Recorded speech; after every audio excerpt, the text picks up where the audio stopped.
Other than that, like I've had some people explain it to me, like Ed Berger, Oh yeah, mostly. yeah. So he's given me a crash course here and there a couple years ago. But I'd only known it through Marx. I've also read Adam Smith. I've not read Ricardo yet.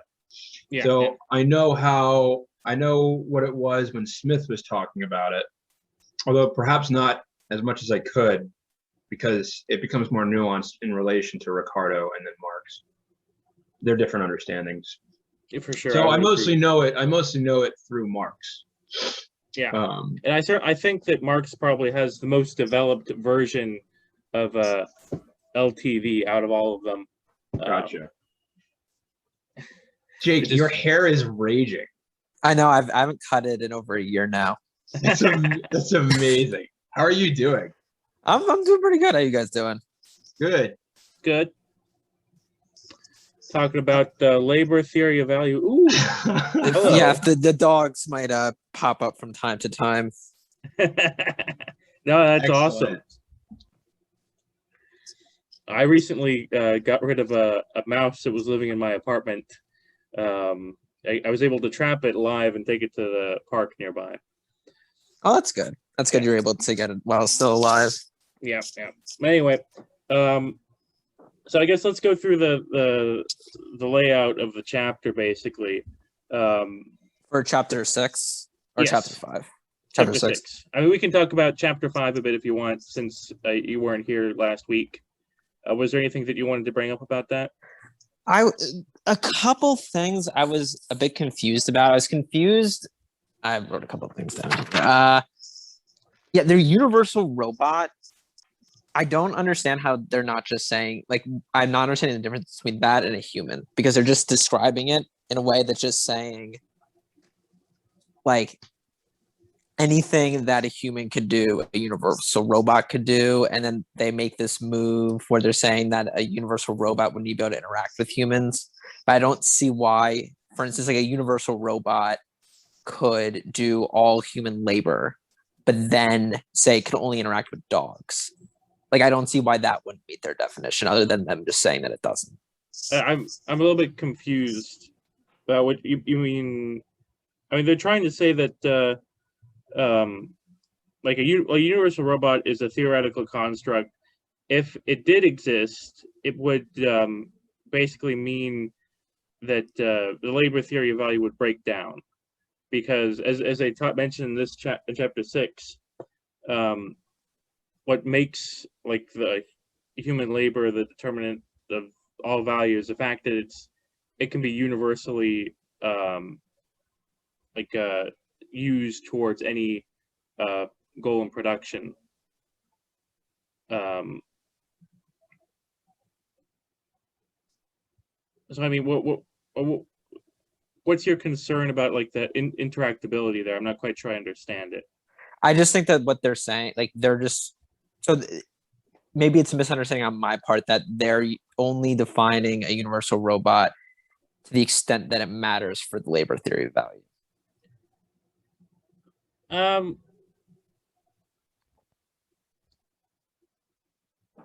Well, I mean, a universal robot. I mean, if it's not that different from the idea of like of an android with some level of general intelligence.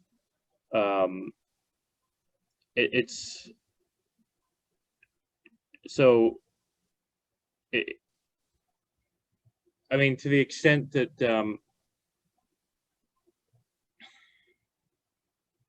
I mean, the fact that you could use it for any task in the same way that you can use human labor for right now is what makes it universal.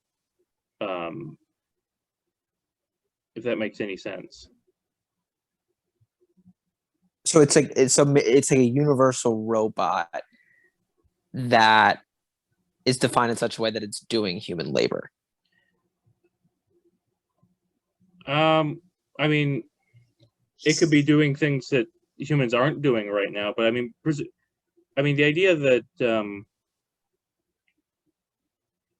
I mean, we're coming at this from a perspective that human labor is universal in a certain sense, because we can use it for pretty much anything, including create universal robots. But I mean, is it anthropomorphic? That's kind of Anthrocentric? where I'm getting at it. I mean, yes, but I mean, so I don't really see a problem with that, because only like subjects like humans could think about building robots, universal robots, in the first place. I mean, it doesn't make sense to talk about this in a non-anthrocentric way, I guess. That could potentially answer the criticism. I think I would need to think about it a little more. Okay, let me know if you have any more criticisms about that, because I'm interested. I mean, I think a big part of science is trying to come up with that objective perspective, but we are also, this is also a book about economics, which is a specifically social science, right? And you could talk about like certainly the texts about general AI are less anthrocentric, I guess. Yeah, and that's kind of like I'm kind of using that framework and applying it here, where maybe I shouldn't be. Yeah, it wouldn't make as much sense, because this is on the level of abstraction that we're on. We're talking about how society organizes itself. So in that context, it only really makes sense to talk about robots in how they would affect that, right? Yeah. When you're talking about AI or robots more generally, you can get into circumstances that really go outside of that, like the destruction of humanity and billions and billions of paper clips and whatever. But I think to talk a bit more about chapter 6 for the moment, and going back to more of an anthropocentric viewpoint, we start off with Smith, and we're working through the history of the labor theory of value as a concept. And Smith starts with first, he's looking at it in terms of what are some useful ways to think about how to value like commodities. If we were like we're trying to not be so caught up in the fluctuations of the market, and in a particular, like he actually, if you read The Wealth of Nations, he actually lists, oh, here's a couple things you can do. You can use gold, but the supply of gold will fluctuate and it's not perfect.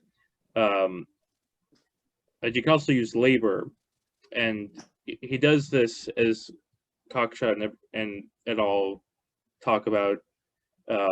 He uses labor not just as like a measure of value, as like a useful way to think about commodities over time and between places, but also as what determines it.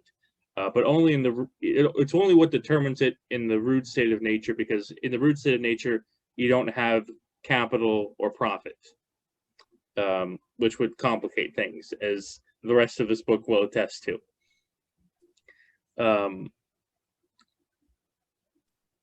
So Smith starts from kind of in like a historical economics perspective.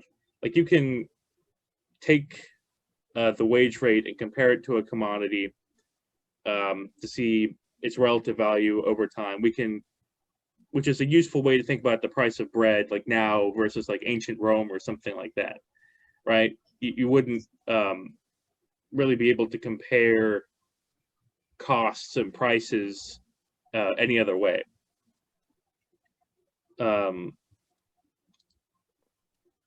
there's another argument in there which is what the labor theory of value that Ricardo and Marx focus on.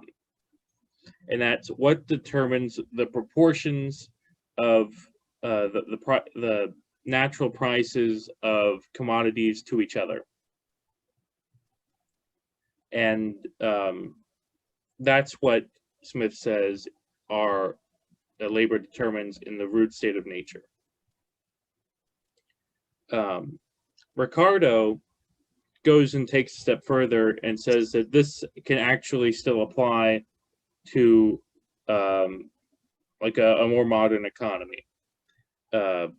He breaks it down, like all the indirect labor costs are also included, and you also have the cost of rent, which is determined by the least fertile land, like whatever it's determined by the demand, in this case like the population size, and whatever supply that demands, it'll require using the least good land to do it. So the better land gets rent as a result, because there's only one price for those commodities, agricultural commodities.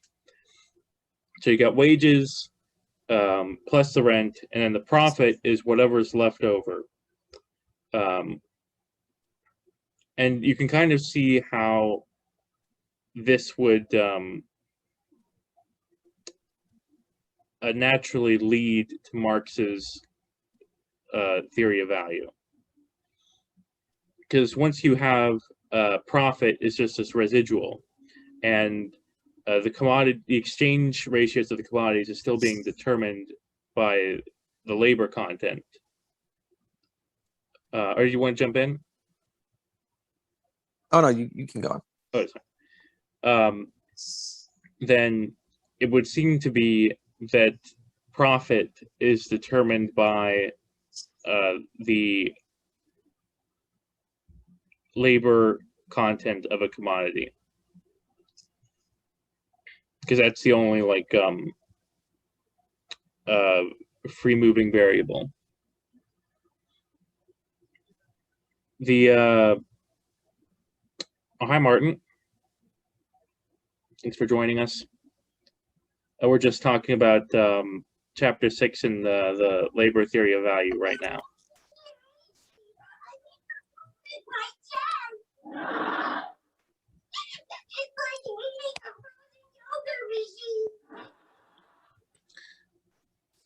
Stop saying that. And so, or was it the labor theory of value? Ricardo leading into Marx. Marx then takes it another step forward and shows how, well, there's, I guess, back to Ricardo first. We still have to outline what the problem was with Ricardo's theory, which presupposes a general static rate of profit, right? So there's one rate of profit for the whole economy, and that's what it is in equilibrium. And what that means, though, is that when you have different like industries with different levels of fixed capital, there's supposed to be a fixed level of return on that capital, right? But if you have different levels, it means that you're going to have different profit rates across the economy at any given time, because the initial upfront cost to the investors, capitalists, is different. And we'll see this come back in Marx when he's talking about the organic composition of capital, because what the labor theory of value in Capital Volume 1 seems to imply, by saying that like the fixed capital doesn't generate value, it only transfers its value, and then the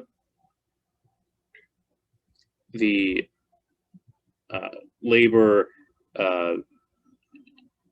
living labor is what goes into surplus, and then the wages. When you have that, it seems to imply that when you have the more fixed capital, it means that there'll be slimmer rates of profit. And where there's, so that basically, that means in labor-intensive industries, you have higher rates of profit, and lower labor-intensive industries, you have higher rates of profit. And that's what LTV predicts in Capital Volume 1. But that's a problem if you assume that profit rates are equal, or tend to be equal, and are equal in equilibrium. And that's what the big assumption was. And in fact, this is the reason they make this assumption isn't for no reason. It's because the profit rates across industry, like, it's because of the price mechanism, basically. It's if you see that prices are going up in a certain industry and profits are going up, you're going to. The idea was that you're going to invest more in that industry, and you're going to get more of those goods. So this was a pretty fundamental assumption to economics at that point. And because it was so fundamental, Marx felt that he had to reconcile that with what his predictions were in Capital Volume 1, which is why he takes the time in Volume 3, though it's never finished, and there's some mathematical problems with it. And he tries to reconcile his theory, his labor theory value, with prices of production that assume equal profit rates.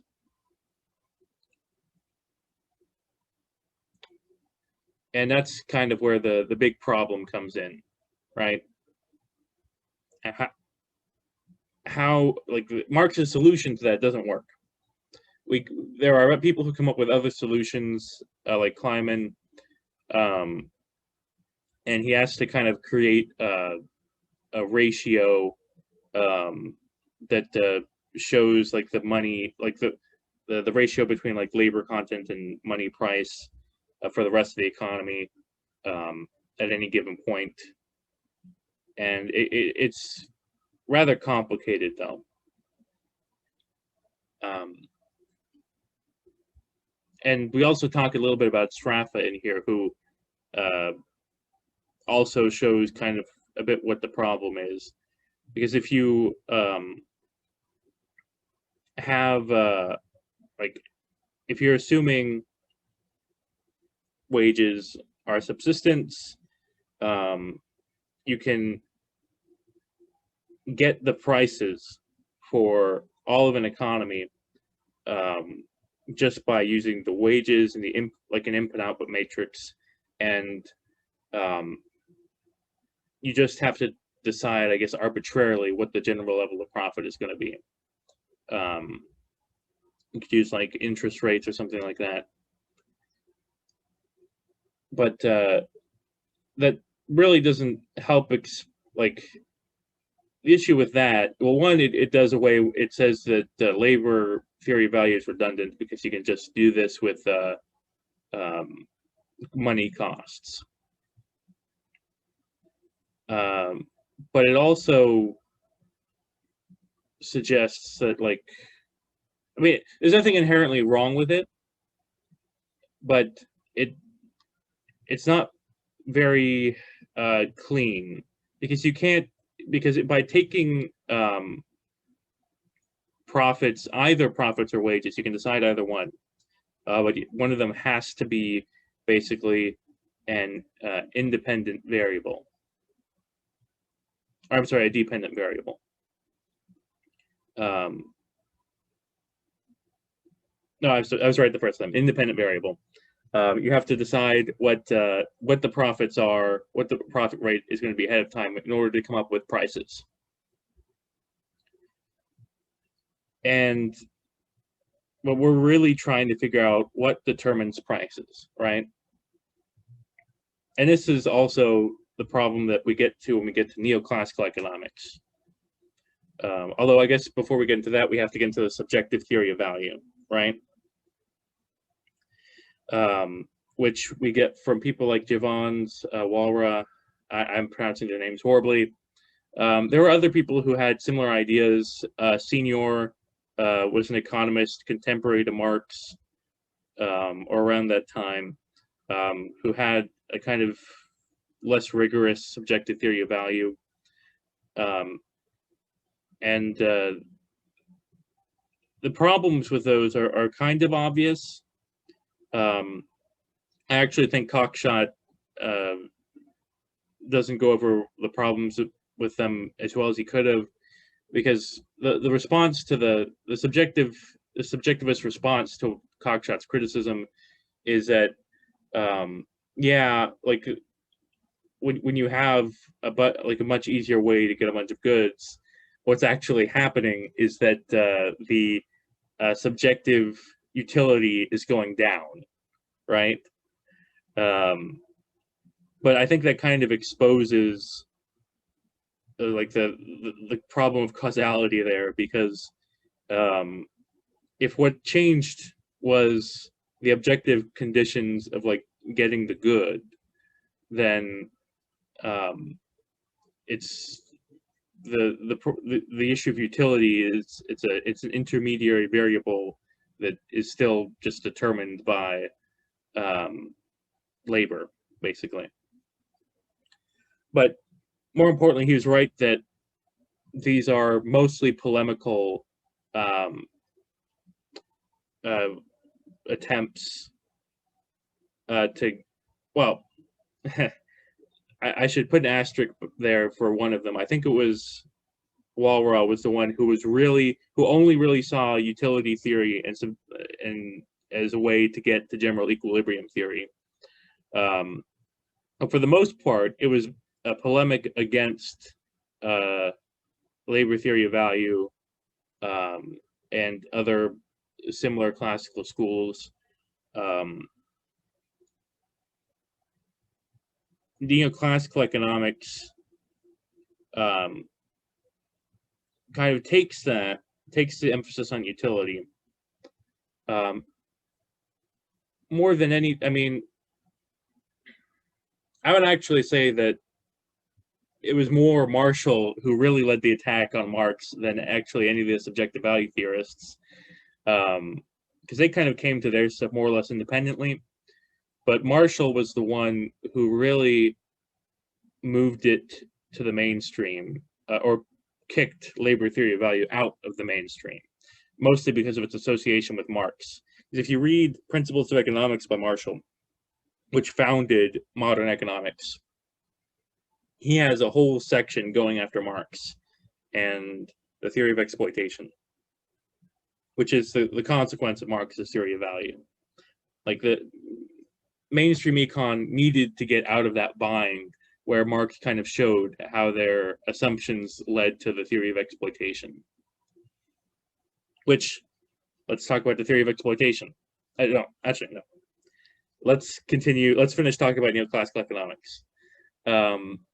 Because the issue is very similar, I think, to the issue with Sraffa. Because the profit, or not just talking about profit, because they're looking at things in the short-term view, they can take the prices of inputs as given. So they're no longer determining prices, or they're not trying to figure out prices by something outside of itself. They're not trying to see how labor determines prices, or how we can come to prices using like a matrix of inputs and outputs. They are coming to prices by way of prices. So it's a bit circular. It doesn't really explain it doesn't explain the price, like prices between industries. it can explain like the prices of a firm's good or in a particular moment, but it doesn't have the same kind of explanatory value that the labor theory of value has. And of course, this is understood by mainstream economics, which is why it's only taught at like the intro level. On the more graduate school level, you'll get into general equilibrium theory and other more complicated models. But then you run into the problems of getting unique and stable values for equilibrium, which is very difficult with the mathematical systems that they use. Basically, they've given up on doing this. I mean, they still kind of use certain general equilibrium models for policy, like for appraising the impact of certain government policies. But they're not really, like, people say dynamic stochastic general equilibrium, but it's not really dynamic. It's not even really that stochastic. And the general equilibrium part is kind of a joke. So what we're left with is basically the labor theory of value, which the rest of this book is going to kind of try to convince you of the merits of, but it summarizes them in this chapter here. Returning a bit to Marx's theory of exploitation, one of the reasons, like the reason that he arrived at this was because he realized that the capitalists can actually, like the labor time involved in creating commodity isn't like a residual in the way that Ricardo thought about it, because capitalists can actually control that labor time through two things. They can increase the length of the working day, or they can make people work harder. It's like on a systemic level, via not just on the part of the firm, but on class struggle and all those things. And that is what determines profit, basically, surplus value. I guess I've rambled on, summarizing long enough. Do you guys have any questions or thoughts on that part?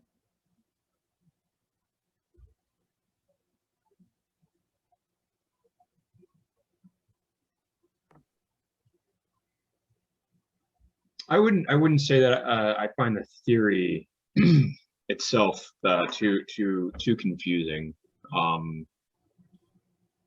Most of my questions have to deal with Sraffa, which might be a tangent. No, let's hear them. Oh, I mean, I guess I'm just interested in generally what direction he was taking these questions, and kind of what's the body of scholarship that kind of stems from him, because I know that he deals with question. I think it's like the equalization of profit rates and things like that. I'm just trying to get a sense of like where he fits in with the rest of the literature. Right. So Sraffa is basically the founder of like neo-Ricardian economics. He writes a book called Making Commodities by Way of Commodities, or something to that effect. And basically, he's showing he's not using the labor theory of value so much, but he's taking like the Ricardian theory of prices of production to its like logical conclusion. He's showing how you can get like it's a really full working of that theory of he integrates it into like input-output analysis, so you can look at.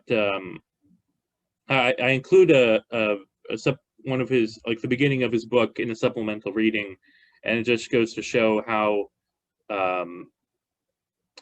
like you can mathematically take all these different variables, wages and inputs, capital inputs, and all these things, and you can get you can show how all of these things are connected in the economy. You can show how prices are determined if you assume general profit rates, because this is actually very important, because you need to like that's really the only way you can get profit to work in those equations. If you assume that they're unequal, it kind of throws everything off.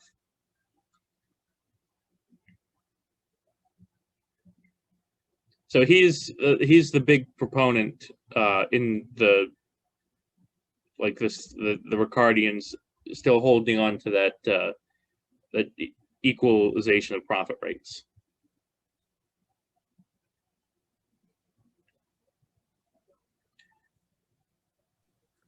Sort of on that, on the equalization of profits, is the claim that it's equalization of profits assuming equal labor time, or is it just generally that you should expect equal profits from costs in every industry?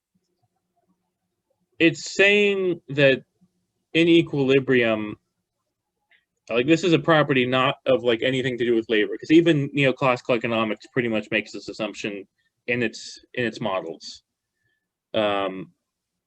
This is a property of like the price mechanism as it's been traditionally understood. Because like if you have an unequal profit rates, then you can invest more in an industry to get some of that money, and then they'll converge because of the increase in supply and capital goods. That that makes sense, but then I'll think about I work in manufacturing, and which is not highly profitable because of how much labor it requires and how much commodities it requires to produce. Whereas you'll look at an investment bank, which can make very high profits because they're taking in all this money and it takes very little labor to produce. So is it that it's just that there's not enough? It's theoretically possible that these two things would equal out if there was enough money involved to have enough competitors in the investment banking industry, but we're just not at that point. Well, I think that you might actually be underestimating how labor intensive like the finance industry is. I mean, part of the problem is that finance has certain rent-seeking properties, right? So that might be not a very good comparison. In general, which I guess this brings us to the probabilistic solution that they were talking about in the chapter, which is that what we've, on theoretical grounds, actually profit rates don't converge. What you'll find is, I mean, there will be forces bringing that bring capital to high profit industries, but there's also other forces involved. And there are reasons to expect that there will be a stable distribution of profit rates in an economy. But that these will be determined still by the capital intensity, the labor intensity of those industries, which is what the empirical research shows. And the empirical research shows that industries that are labor intensive are more profitable than ones that are capital intensive, because the capital intensive ones require more upfront costs, and they are for like investors basically.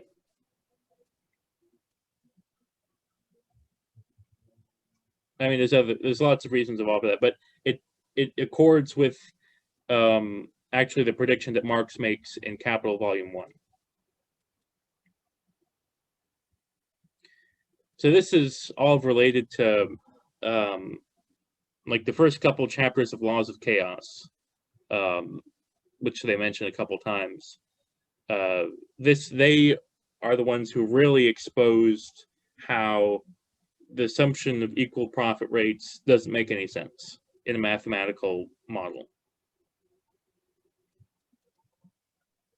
Have either of you guys had a chance to look at that yet?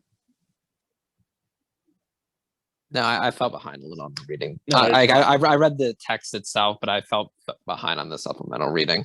No, it's fine. I think I haven't assigned. It hasn't been assigned yet. It's for Oh, okay. chapter 7. But I would highly recommend reading those the sections in the supplemental reading for chapter 7 then, because it's very, very important to what they're getting at here in classical econophysics. It's basically the same project. I mean, he even says it, I think, here in chapter 6, that what they're doing is combining the probabilistic Marxian econ work from Laws of Chaos, and then the more recent work by on measuring like the labor theory of value empirically from Anwar Shaikh, which I should honestly read more of. I have not read enough. But yeah, the equalization of profit rates thing is, it's funny because you'll actually read in all of the big books, even in like neoclassical econ, like if you read Marshall's Principle of Economics, he even says that profit rates will be like that in more capital intensive ones they'll be lower. But in none of his math that he does he find a way to express that, because he can't, because the mathematical framework of neoclassical econ can't deal with it. So to this day, they still haven't really reconciled with that.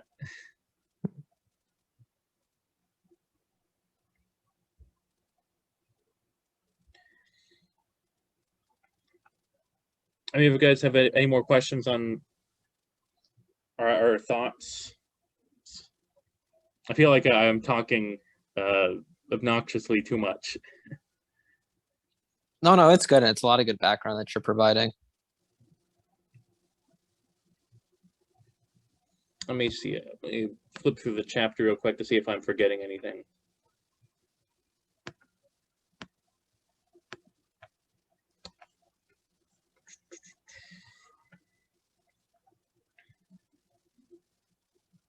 I did enjoy the parts where they just give the explanations from the different schools of theory of value for why a computer costs 50 times more than a pizza. I thought those were pretty informative.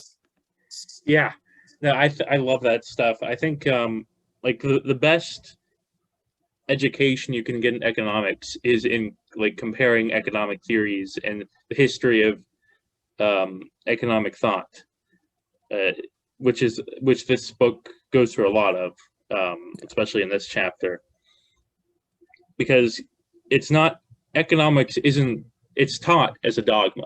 It's taught as here's what economics is. Here are these models. This is what economics is. If you go into Econ 101, 102, but it's not. It's actually a history. It's coming up with these ideas. It's the process of people coming up in improving on these theories.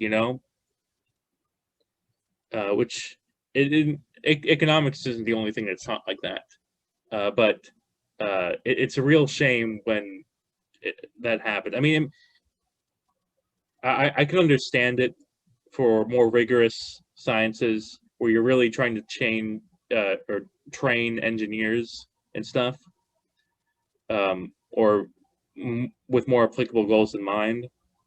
But for the social sciences, there's really no reason to do that, because these are pretty ideological, heavy fields to begin with.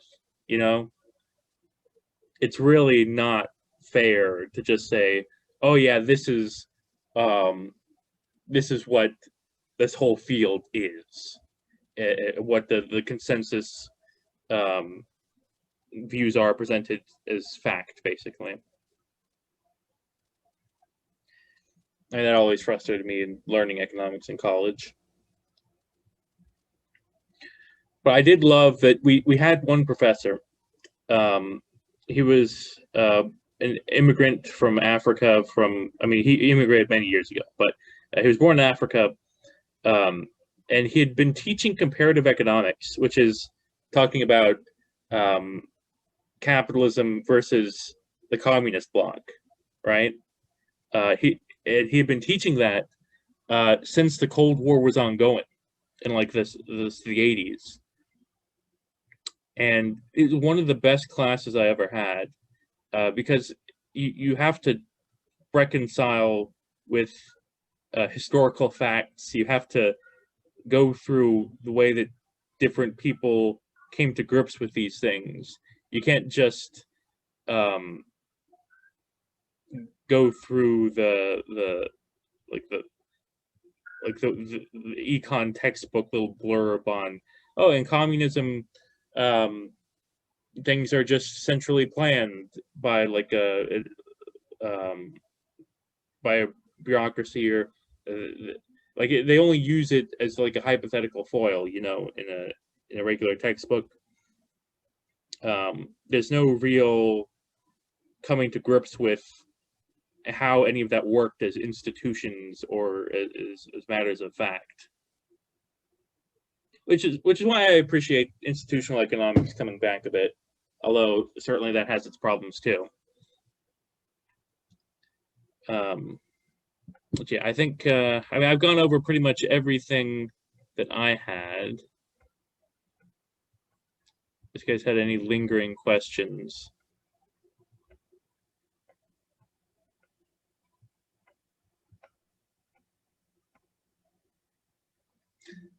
I did love that detail about Smith and Watt, that they knew each other and I didn't know that. I didn't know that at all. I didn't know And before I read I've this read either. a decent, like I haven't read like a Smith bio, but I've read a decent amount of things that discuss his life. I've never seen that discussed. Like you always get like discussions of like his circle with Hume and Johnson, but I'd never heard that. Yeah, I love those little facts. Like, oh yeah, these people totally knew each other. Yeah. It's like that tidbit about in Vienna in like the 20s or something. Trotsky, Lenin, Hitler, and all these weird figures were all in Vienna at the same time, and some of them even went to the same coffee shop. I love that stuff. But I mean, that's all I got. If you guys don't have anything else, we can call it here.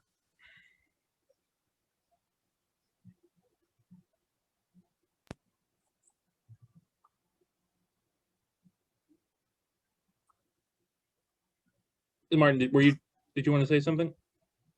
Hi. I wanted to say something that's maybe slightly unrelated, and that's Harvey rejects the Labour value theory, and is it Kleiman that rejects the tendency of the rate of profit to fall? I was wondering, I mean, it kind of links into what you're doing, but I was wondering why. And they're like the foremost people in terms of like writing the introduction to Capital. So I found that a bit kind of odd that they would maybe reject some of the main teachings of Marx. Maybe I don't know. Yeah, I don't know if Kleiman rejects the falling rate of profit, or is it Heinrich? Heinrich does. Yeah, Heinrich does. Heinrich, yeah. Which is very frustrating to me because he endorses the immiseration hypothesis, which empirically is far less valid, is completely wrong, and then attacks the falling rate of profit as like on its like, oh, it's not logically necessary according to Marx's categories. Well, sure, it's a statistical law. It's not a logical necessity. But in terms of Harvey, which is honestly even more disappointing, I don't know how you can come to grips with Marx's Capital. Like how can you even read it and think it's saying something valid and completely dismiss the labor theory of value, which it's all about. That's what Capital's about. I don't know. I think that people, Harvey in particular, people have their own assumptions and impressions. Like, I mean, the reason Harvey rejects it is just because it's like the economic consensus says that it's wrong. I mean, he's not like an expert economist, so he just kind of takes them at their word. Heinrich rejects the theory of falling rate of profit because he's opposed to certain tendencies in Marxism that try to treat it as a science, which this book is all about.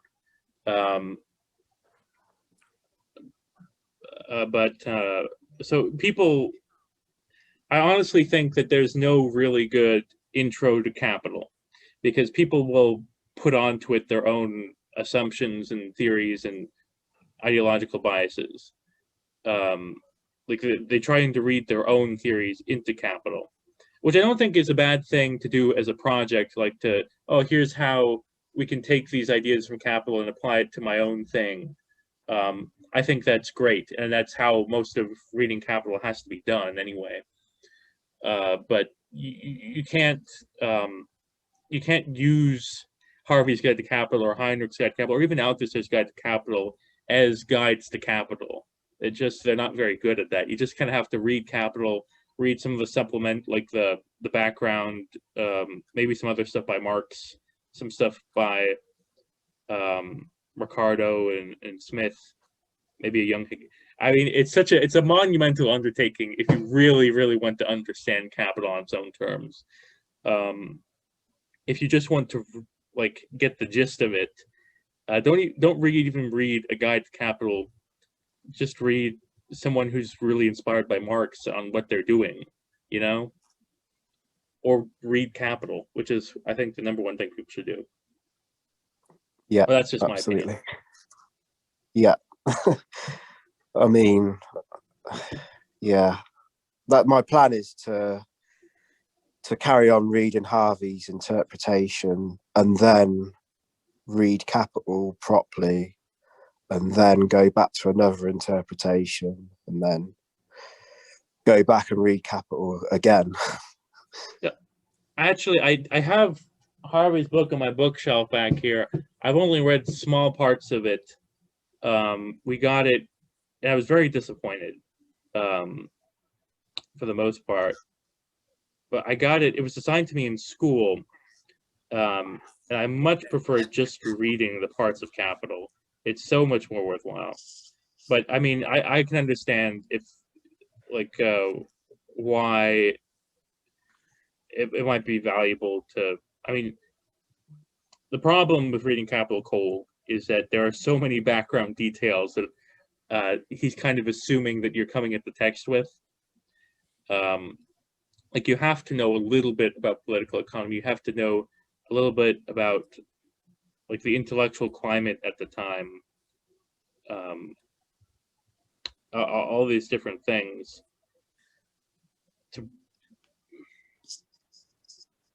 Yeah. So it's really hard.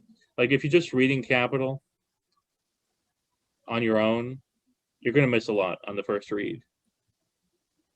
Just because of that. I mean, you'll probably miss it for other reasons as well, but because of the missing context, you'll miss a lot.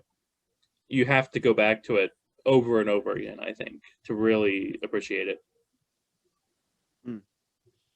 So I have a question here now, and this might be a little basic, but on page 129 or 30 or 130 of the PDF, which is also 151 of 386, he starts getting into the transformation problem and how Marx himself seemed a little conflicted between the labor theory of value being correct and there being variable profit rates versus the view that profit rates equalized, and therefore the labor theory of value can't be right.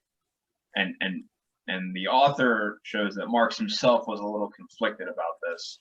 I was wondering if you could maybe talk about that and if that might influence the direction that this book is going to, that this book itself might take. Oh yeah, I mean, Marx wouldn't have written anything about the transformation problem if he didn't think that profits were equalized, because then it wouldn't have been a problem for him. He goes through that exercise in Capital Volume 3, trying to come up with a way to reconcile these two theories, the prices of production and labor values, because it seemed to him that the prices of production was more empirically valid, that it was more direct. But the tact that Cockshott and the other people involved in classical econophysics have taken is that Marx was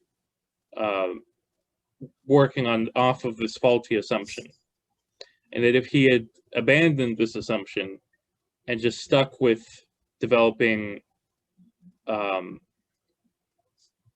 like what he was saying in Volume 1, which a lot of what he says he couches in, this is just in, we're doing this to make assumptions easier, that labor values equal prices, equilibrium prices. And he says that's not the case. We'll show in Volume 3 what really is up, and that's when we get to the transformation problem. If he could have actually just said that, no, labor values do directly determine the natural prices, and there wouldn't have been this controversy. Oh, wow. So it sounds like it was something that was entirely preventable. Yes. Well, it could have been, but no one even really thought to like what kind of mathematical model could you have used to replace this? Everybody in economics was so caught up in this framework, which is why I assigned included the reading from Philip Murawski, where he talks about how they're so trapped in this theory of pre-thermodynamic energetics, because this was like this defined economics. They had Maxwell's equations, or Boltzmann's. They could have used those like they did in Laws of Chaos, but no one really thought to. And it's because it seemed that this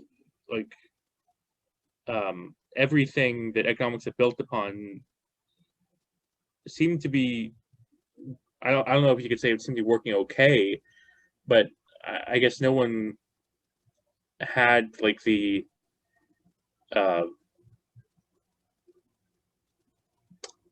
background to really challenge it, you know? And does this apply to Marx as well as the neoclassical tradition? It applies to Marx. It applies to Mill. It applies to everyone, really. We're only now seeing like the what's that name? Old Peters. Peters, something like that. People like that. That's only just become a thing in the past few years, where mainstream economics is thinking about equilibrium in the right way. And they're still not even applying it to macroeconomics yet. So in that sense, classical econophysics is literally 40 years ahead of them.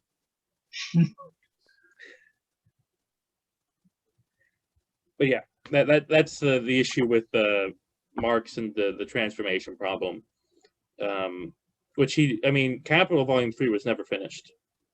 It had to be put together posthumously by Engels and I think some other people. I think Kautsky, or was that surplus? Either way, Marx probably maybe even would have caught his mathematical error if he had been given more time on it, because the math that he uses to fix the transformation problem is not quite right on its own terms. And maybe that could have led to some further theoretical development if he had been able to reflect on that, but who knows?